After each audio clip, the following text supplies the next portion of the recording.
हिमंता के इसी वीडियो ने देश की सियासत में भूचाल मचाकर रखा है।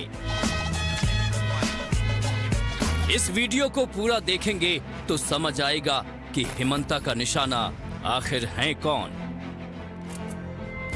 विवाद बढ़ा तो बीजेपी ने फौरन ट्वीट डिलीट कर दिया, लेकिन एआईएमआईएम, कांग्रेस और पूरे विपक्ष ने तो इसे बुलेट की तरह हथियार बना लिया। फिर शब्दों और वीडियो से हिमंता और बीजेपी पर सवालों के गोले दागने लगे।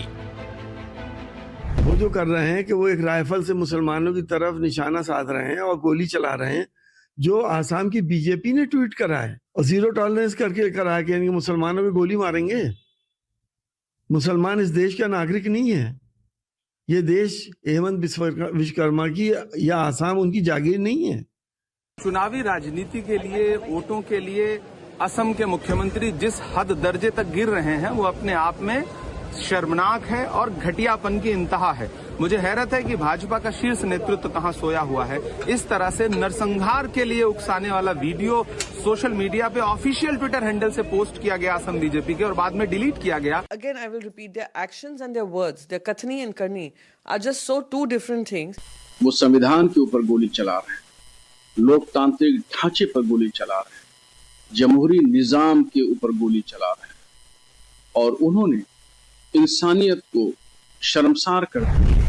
हालांकि विवाद को लेकर एनडीटीवी ने खुद असम के मुख्यमंत्री हिमंता बिस्वा शर्मा से बातचीत की तो उन्होंने मुसलमान नहीं बल्कि मियां मुसलमान को लेकर निशाना साधा और उसका मतलब भी समझाया।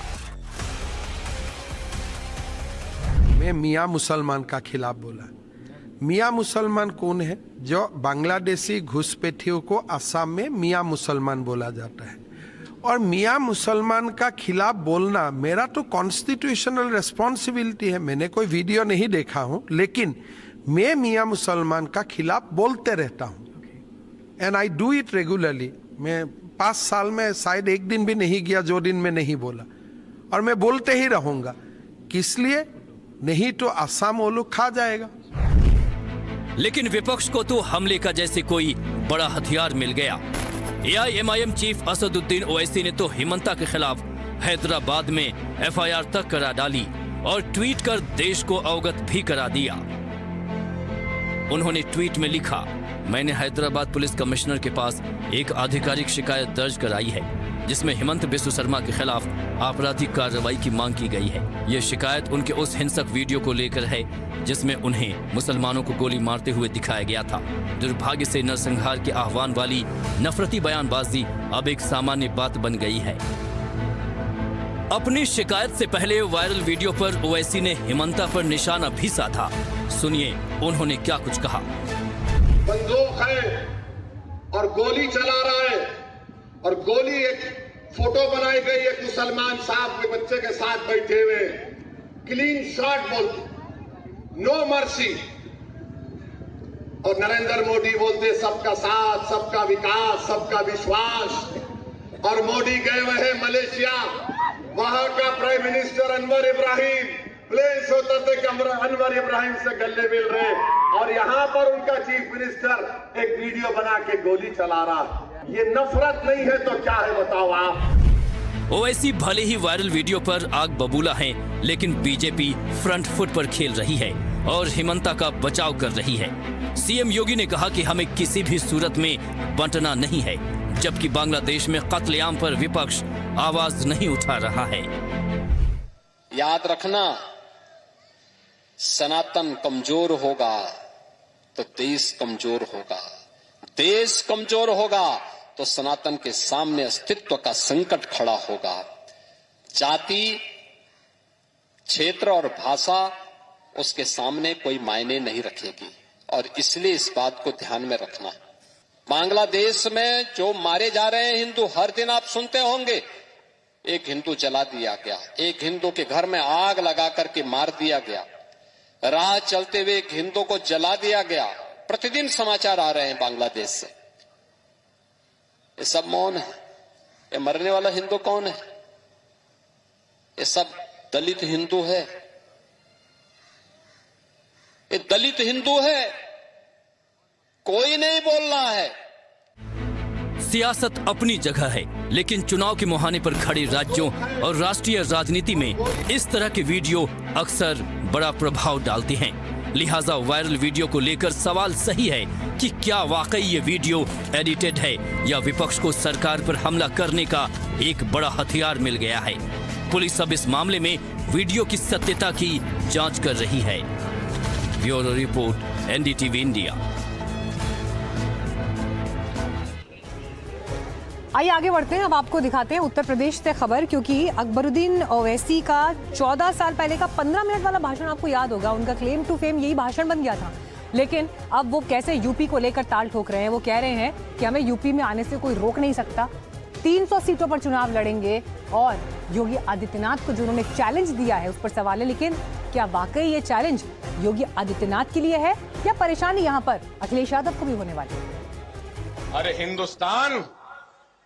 हिंदुस्तान हम 25 कौड़ है ना, तुम 100 कौड़ है ना, ठीक है। तुम तो हमारे से इतने ज्यादा है, 15 मिनट के लिए पुलिस को हटा लो, बता लेंगे किसमें हिम्मत है, कौन ताकतवर है। करीब 14 साल पहले 22 दिसंबर 2012 में जूनियर ओवैसी यानी कि अकबरुद्दीन ओवैसी ने 15 मिनट वाला ये बयान दिया था, जिसे लेकर हमेशा ही सवाल उठते हैं। अकबरुद्दीन ओवैसी का ये वो बयान था जिसका जब भी जिक्र होता है तो जोरदार सियासत होती है। अकबरुद्दीन ने सीधे सीधे तो नहीं कहा, लेकिन इशारों इशारों में एक बार फिर इसी बयान का जिक्र किया। तेलंगाना के निजामाबाद में आयोजित एक जनसभा में अकबरुद्दीन ओवैसी ने कहा कि वो बयान आज भी चुभता है। बहुत से जख्म भर गए, लेकिन वो जख्म आज तक नहीं भरा। जब तक जिंदा रहूंगा तब तक याद दिलाता रहूंगा। ओवैसी ने क्या कुछ कहा आपको सुनाते हैं। इत्मीनान से रहो, अभी भी वो चुपता है ना। बहुत से जख्म भर गए, लेकिन वो नहीं भरा। अल्हम्दुलिल्लाह, जब तक जिंदा है दर्द का एहसास तो दिलाता रहूंगा।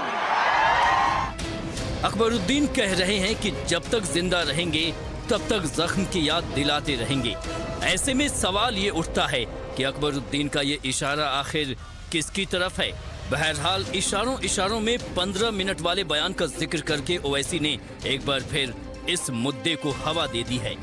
14 साल पुराने केस में उन्हें अदालत ने भले राहत दे दी है, लेकिन बीच बीच में वो अलग तरीके से 15 मिनट वाला बयान देते रहते हैं।